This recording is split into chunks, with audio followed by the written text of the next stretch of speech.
मुखड़ा क्या देखे दर्पण में, दया धर्म नहीं मन में। इस भजन में कबीर साहब कहते हैं कि हे मनुष्य, निर्मल मन की नाव वाले लोग वासना के भवसागर से पार उतरते हैं और मैले मन की नाव वाले पापी लोग भवसागर में डूबकर मरते हैं। यदि तेरे मन में दया धर्म नहीं है तो अपना मुख दर्पण में क्या देखता है।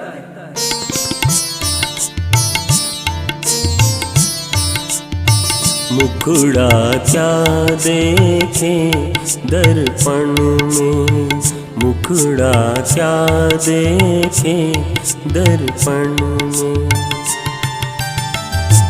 दया धर्म नहीं मन में, तेरे दया धर्म नहीं मन में। मुखड़ा क्या देखे दर्पण में, मुखड़ा क्या देखे दर्पण में।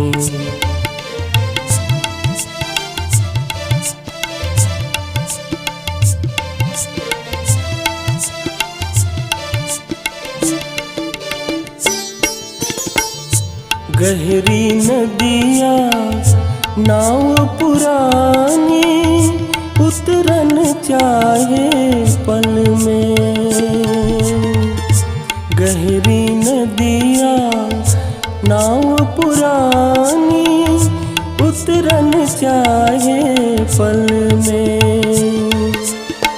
प्रेम की नैया पार उतर गई, प्रेम की नैया पार उतर गई। पापी बूढ़ जन में मुखड़ा क्या देखे दर्पण में, मुखड़ा क्या देखे दर्पण में।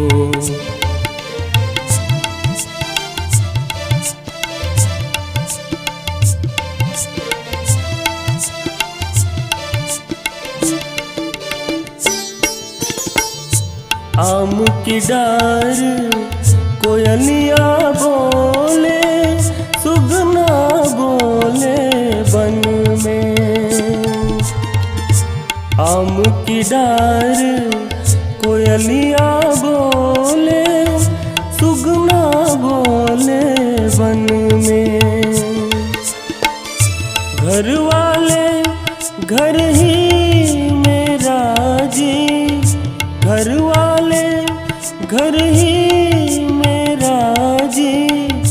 फक्कड़ राजी बन में मुखड़ा क्या देखे दर्पण में, मुखड़ा क्या देखे दर्पण में।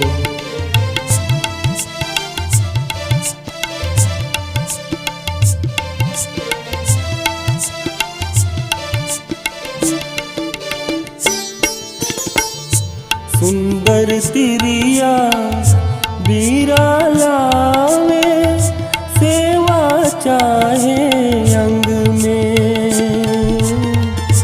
सुंदर तिरिया बीरा लावे, सेवा चाहे अंग में। कहे कबीर सुनो भाई साधो, कहे कबीर सुनो भाई साधो। कोई न जई है संग में, मुखड़ा क्या देखे दर्पण में, मुखड़ा क्या देखे दर्पण में। दया धर्म नहीं मन में, तेरे दया धर्म नहीं मन में। मुखड़ा क्या देखे दर्पण में, मुखड़ा क्या देखे दर्पण में, मुखड़ा क्या देखे दर्पण में। अपने आवाज एवं सुमधुर स्वर को एक नई पहचान देने के लिए चले आइए Aradhana audio recording studio, Kabir Dharmanagar, Damakheda. Mobile number 7067046464 9753451493।